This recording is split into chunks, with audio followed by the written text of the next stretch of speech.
नमस्कार। और हमेशा की तरह एक बार फिर आप सबों का स्वागत है प्लैनेट एक्स पर।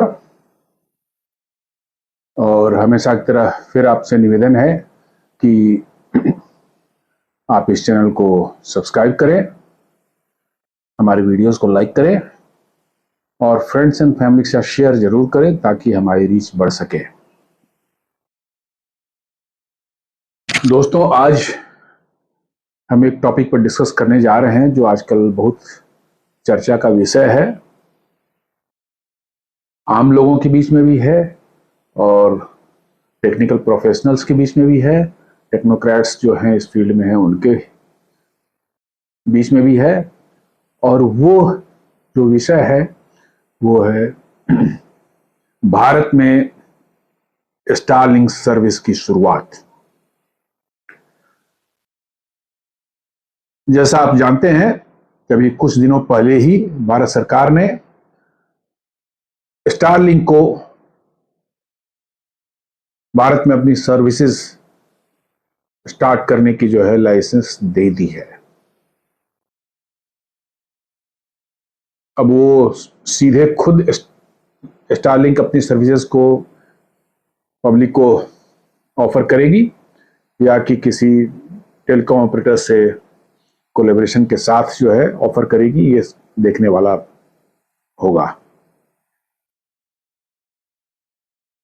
पहले एक रिपोर्ट निकल कर आई थी कि स्टारलिंक के साथ जो है जियो और एयरटेल, जो अपने भारत के दो सबसे बड़े टेलीकॉम ऑपरेटर्स हैं,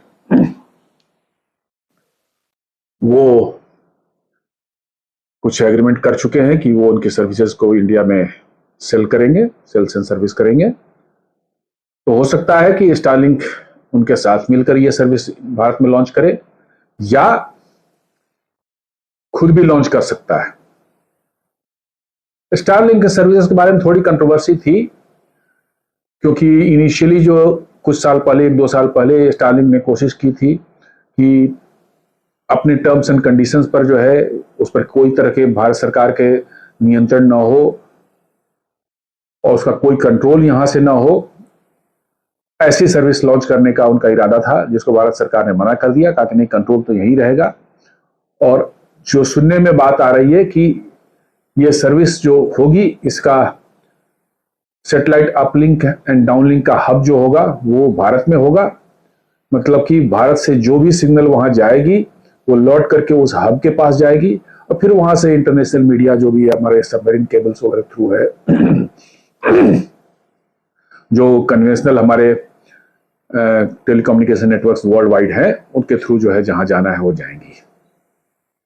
इससे ये होगा कि वो सारे के सारे जो ट्रैफिक जो है स्टारलिंक के सैटेलाइट्स को यहाँ से भारत से अपलोड होगी, वो मॉनिटर किए जा सकेंगे और इनका गलत इस्तेमाल, जो एलिमेंट्स, कोई टेररिस्ट ऑर्गेनाइजेशन हो या कोई वैसे एलिमेंट्स हो जो कि इसका गलत इस्तेमाल करके भारत में कुछ गड़बड़ियां फैलाने की कोशिश करें, उस पर नियंत्रण रखा जा सके।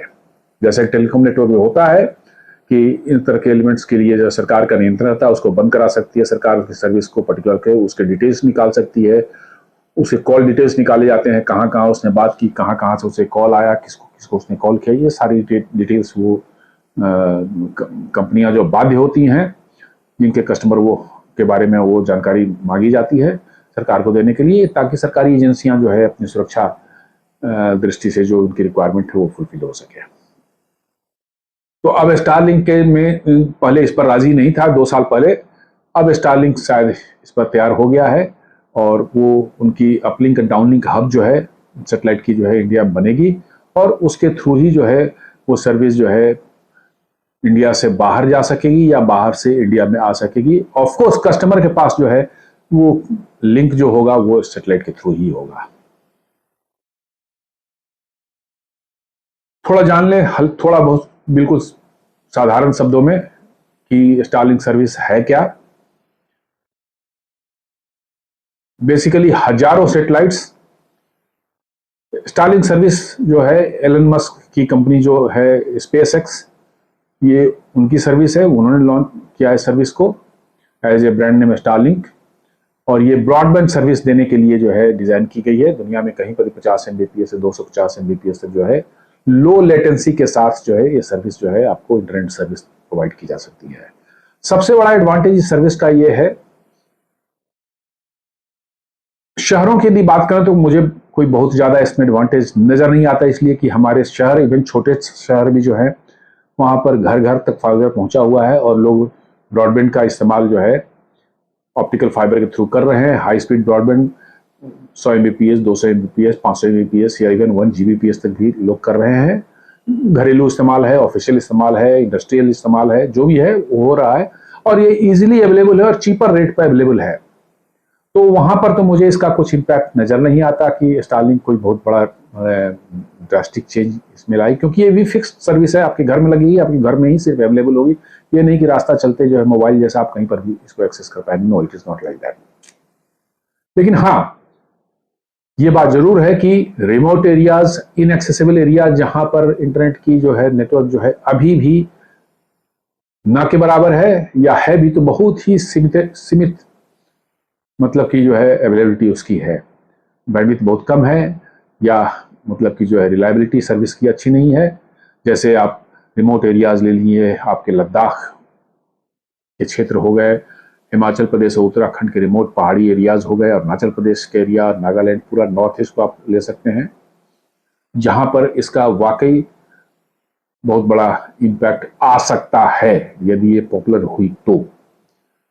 और इसके पॉपुलर होने के लिए जरूरी है कि अफोर्डेबिलिटी कैसी रहती है इनकी, क्योंकि अभी जो इंटरनेट सर्विस शहरों में या छोटे टाउन्स में जो मिल रही है ऑप्टिकल फाइबर के थ्रू, जो हमारे ऑपरेटर्स वोडाफोन, एयरटेल और जियो या BSNL प्रोवाइड करा रही है, वो काफ़ी अच्छी अफोर्डेबल रेट पर दे रहे हैं। 200-300 रुपये में जो है लोग महीने का काम उनका चल जाता है। क्या स्टारलिंक उनसे मैच कर पाएगा, ये देखने वाली बात होगी, क्योंकि अभी तक उन्होंने टैरिफ अनाउंस नहीं किया है। लेकिन ऐसा लगता है कि शायद उनकी सर्विसेज थोड़ी महंगी होंगी।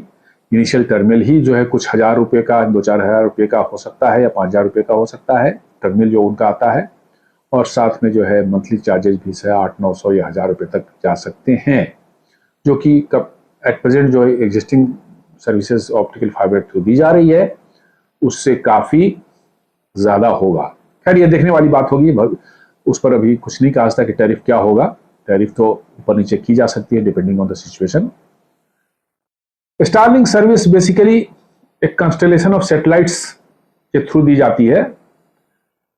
एट प्रेजेंट जो कहा जाता है, जैसी जानकारी की, करीब 7800 सैटेलाइट्स जो हैं ऑर्बिट में हैं स्टारलिंक के, और ये सभी जो है लोअर अर्थ ऑर्बिट, LEO जिसको बोलते हैं, लोअर अर्थ ऑर्बिट में जो है करीब 550 किलोमीटर की ऊंचाई पर, और ये सीरीज में चलती हैं। जैसे एक प्लेन में आप ले लें कि एक ऑर्बिट है 550 किलोमीटर दूर एक पर्टिकुलर इंक्लिनेशन पर जो है अर्थ के ऑर्बिट के अक्रॉस, उसमें हर थोड़ी देर बाद जो है एक सैटेलाइट के पीछे दूसरी सैटेलाइट, दूसरी के पीछे तीसरी सैटेलाइट, ये आती रहेंगी और आपको 24 घंटे आपके इर्द गिर्द जो है, जहां पर भी आपका टर्मिनल लगा हुआ है या आप इस्तेमाल करने यूजर है, उसके ऊपर कम से कम 2 से 3 सैटेलाइट्स जो है, 3 सैटेलाइट्स जो है हमेशा दिखेंगी आपको।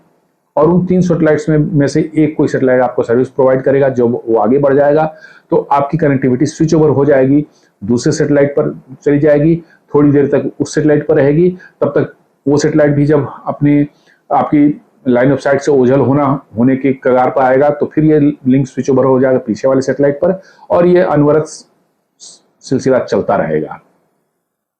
और ये हर प्लेन में जो है, एक प्लेन है, जैसे आप एक पर्टिकुलर एंगल पर ऐसे है, एक पर्टिकुलर एंगल पर कोई वो है, हो सकता है दूसरा थोड़ी दूसरे एंगल पर हो, तो तीसरे एंगल, या फिर यहाँ पर है, फिर नीचे वाले मैंने प्लेन में आ रहा हो, तो वर्चुअली इन्होंने एक जाल सा बिछा रखा है सैटेलाइट के ऑर्बिट्स का जो है पृथ्वी के ऊपर जो है, और करीब करीब जो है मोरलेस जो है पूरी पृथ्वी पर कहीं भी कम्युनिकेशन देने का इनका मतलब कि जो है इनकी कैपेबिलिटी है। निश्चित रूप से ये टेक्नोलॉजिकल मार्वेल है, ये अपने आप में टेक्नोलॉजिकल मार्वेल है। ये बहुत पहले मुझे याद है इसी तरह से टेलीफोन सर्विस देने की एक सुविधा लॉन्च हुई थी, हालांकि वो चल नहीं पाया, टेक्निकल कॉम्प्लेक्सिटी इतनी ज़्यादा होती है इन सब प्रोजेक्ट्स में, और वो बहुत पहले की बात है, ये 90s की बात मैं कर रहा हूँ।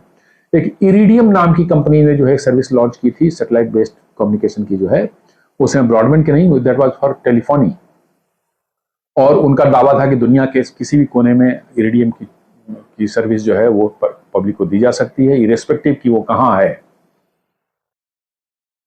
लेकिन समहाउ जो है कॉस्ट के कारण और टेक्निकल कॉम्प्लेक्सिटी के कारण वो सर्विस चल नहीं पाई, थोड़े दिनों में ही वो बंद हो गई। उनके सारे सैटेलाइट धीरे धीरे धीरे धीरे खत्म हो गए और वो सर्विस बंद हो गई। लेकिन ये 30-30 ईयर्स बैक की बात, मैं 1994-95 की बात कर रहा हूँ।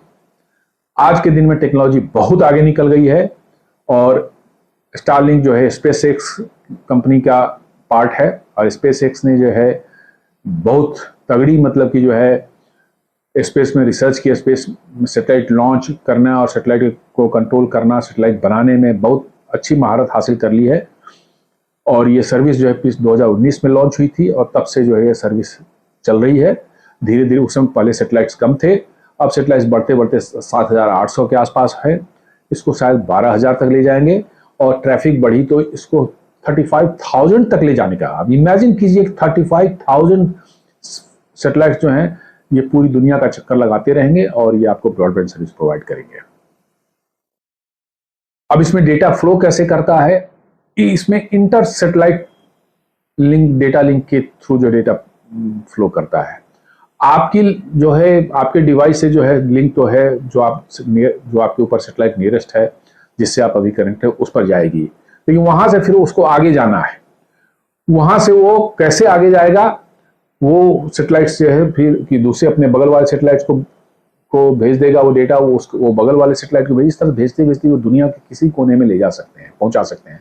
मतलब वर्चुअली यदि आप यहाँ से यूएस के किसी डिवाइस से कनेक्टेड हैं और डेटा आपकी वहाँ ट्रांसफर होनी है, तो यदि आप चाहें तो ये बिना धरती पर उतरे एक बार सैटेलाइट पर गई तो ऊपर ही ये यूएस पे पहुंच जाएगी और वहां के सैटेलाइट से फिर डाउनलिंक के थ्रू जो नीचे जा सकती है।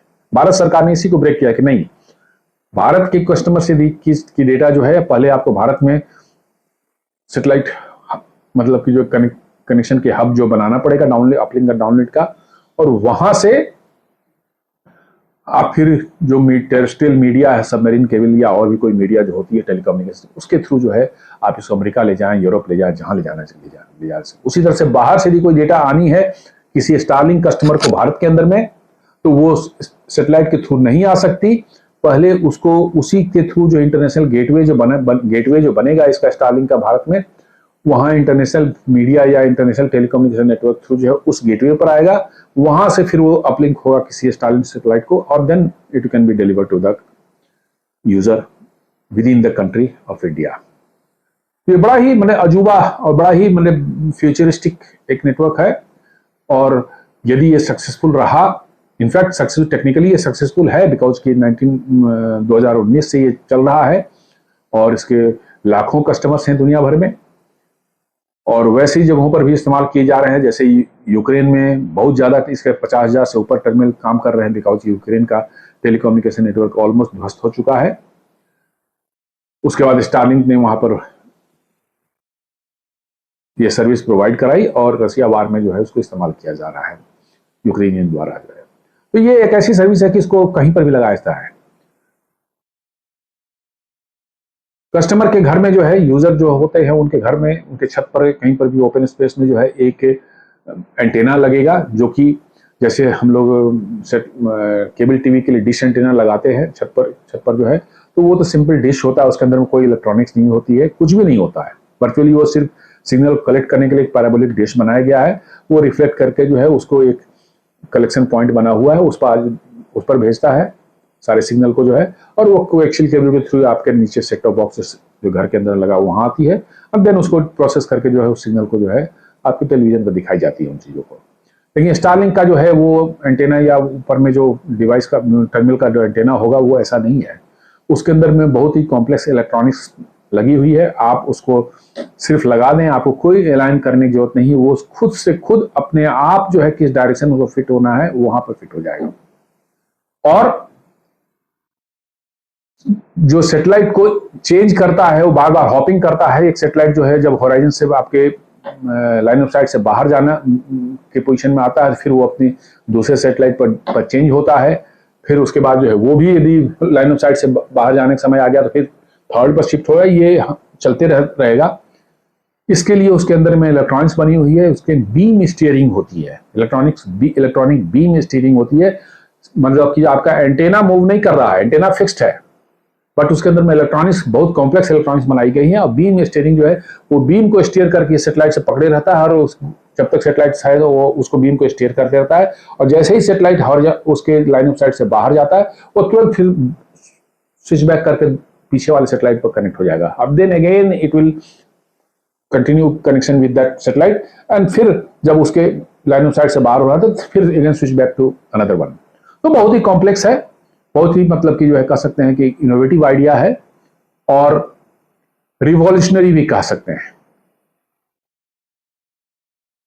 और इसीलिए पॉपुलर हो रही है कि it can B use anywhere. जहां टेलीकम्युनिकेशन फैसिलिटी है या नहीं है, आपको सिर्फ वहां पर पावर अवेलेबिलिटी करानी है। पावर अवेलेबिलिटी आपने करा दी वहां पर, चाहे आप ग्रिड के थ्रू दे दें, चाहे सोलर पैनल से आपने लगा रखे हैं उसके थ्रू आप उस पावर चाहिए, पावर के अलावा कुछ नहीं चाहिए, और you can get a very stable and low latency internet connection anywhere in the country और एनीवेयर इन द वर्ल्ड। इसलिए इसकी पॉपुलैरिटी बढ़ रही है धीरे धीरे, डिस्पाइट ऑफ की थोड़ा कॉस्टली है, बट इसके बावजूद भी जो है रिलायबिलिटी फैक्टर जो है बहुत बड़ा मैटर करती है। क्योंकि अपने यहाँ जो है केबल कट जाना और ये सब हो जाना, मतलब कि आपकी कम्युनिकेशन डिसरप्ट हो जाना फ्रिक्वेंट है, क्योंकि अपने शहर जो हैं वो बहुत सिस्टमेटिक नहीं बने हुए हैं। उसमें इंफ्रास्ट्रक्चर सर्विसेज के लिए जो है, सर्विसेज इंफ्रास्ट्रक्चर के लिए जो है कोई इंफ्रास्ट्रक्चर नहीं बनी हुई है। कभी भी कोई खुदाई कर देता है, केबल कट जाती है, आपका कनेक्शन कट गया, फिर आप कंप्लेन करें, आके रिपेयर होता है। हालांकि हो जाते हैं, आजकल प्राइवेट कंपनियां हैं इसलिए जो है वो जल्दी ही कर देते हैं। पहले तो बहुत वक्त लगता था जब ये सरकारी क्षेत्र में हुआ करता था। तो आप इन सब समस्याओं से जो है मुक्त रहेंगे। और चूंकि ये लो अर्थ ऑर्बिट 550 किलोमीटर वाले रेंज में काम करते हैं, सैटेलाइट प्लेस्ड हैं, ऑर्बिट में हैं, तो इस पर जो है बहुत ज्यादा रेन एंड क्लाउडी जो कंडीशंस में जो है हम लोग देखते हैं, जो हमारे डीटीएच जो है वो फेल हो जाते हैं because of the moisture, high moisture content जो है वो इसमें नहीं होगा आपको। क्यों? क्योंकि 550 किलोमीटर से सिग्नल जो आएगी वो उसकी स्ट्रेंथ जो है काफी अच्छी रहेगी। थोड़ी बहुत यदि मॉइस्चर की वजह से एब्जॉर्प्शन होगी भी सिग्नल की, फिर भी you will get enough signal to get your data transmitted. हमारे जो नॉर्मल जो है केबल डिशेज होते थे टेलीविजन के लिए जो है, उनमें प्रॉब्लम क्या थी कि वो डिशेज जो है एक पर्टिकुलर जो है डायरेक्शन में फिक्स्ड परमानेंट है, क्योंकि वो सैटेलाइट जिससे जुड़े हुए हैं वो 36,000 किलोमीटर किलोमीटर दूर जियो स्टेशनरी ऑर्बिट में ऑर्बिट कर रहे हैं। 36,000 किलोमीटर क्यों? क्योंकि जियो स्टेशनरी 36,000 किलोमीटर में रहने पर जो है वो भी पृथ्वी का चक्कर एक बार में लगा सकते हैं, वो डिस्टेंस की वजह से जो है। और पृथ्वी भी एक बार 36,000 एक बार 24 घंटे में एक बार चक्कर लगाती है। तो वर्चुअली वो सैटेलाइट हमेशा आपके सामने ही रहेगा। इसलिए आपने जो है फिक्स कर दिया अपना एंटेना एक बार, उसके डायरेक्शन में जो है डिश को जो है देन इट इज डन। उसके बाद कुछ करने की जरूरत नहीं पड़ती, परमानेंट हो रहता है। बिकॉज 24 घंटे में सैटेलाइट भी एक चक्कर लगाता है, 24 घंटे में अर्थ भी एक चक्कर लगाता है। दोनों की रिलेटिव वेलोसिटी वर्चुअली जो है 0 हो जाती है। वो दोनों एक दूसरे के सामने हमेशा रहते हैं, इसलिए इसको जियो स्टेशनरी ऑर्बिट बोला जाता है। तो चूंकि 36,000 किलोमीटर दूर है, तो वहां से सिग्नल आते आते ऐसे भी काफी वीक हो जाती है। लेकिन नॉर्मल यदि स्काई क्लियर होती है तो हम आपके एंटेना इसको अच्छे से रिसीव कर लेती है और उसको प्रोसेस करके जो आपको टेलीविजन पर जो भी दिखाना होता है दिखा देती है। लेकिन जैसे ही आपका जो है क्लाउड, डेंस क्लाउड आपके एरिया में आ जाता हो, या हेवी रेन हो आपके एरिया में हो रहा हो, तो आप देखते हैं मैसेज आ जाता है कि भैया आपके एरिया में क्लाउड या रेन कंडीशन है, इसलिए जो आपकी सर्विस इंटरप्ट हो रही है। ये चीजें आपको स्टारलिंक में देखने में नहीं मिलेंगी, क्योंकि ये 550 किलोमीटर वाले लो अर्थ ऑर्बिट में है। इसलिए जो है वो आपका सिग्नल को बहुत ज्यादा क्लाउड और ये जो है इफेक्ट नहीं करेंगी। तो ये बहुत अच्छी सर्विस है। अब डिपेंड करता है कि इंडिया में कैसा रिस्पांस आता है पब्लिक का इसके प्रति। शहरों में मुझे थोड़ा सा डाउट है कि इस पर कोई बहुत ज्यादा लोगों का इंथुजियाज्म होगा, because of the services they are already getting at very very cheap rate as compare to.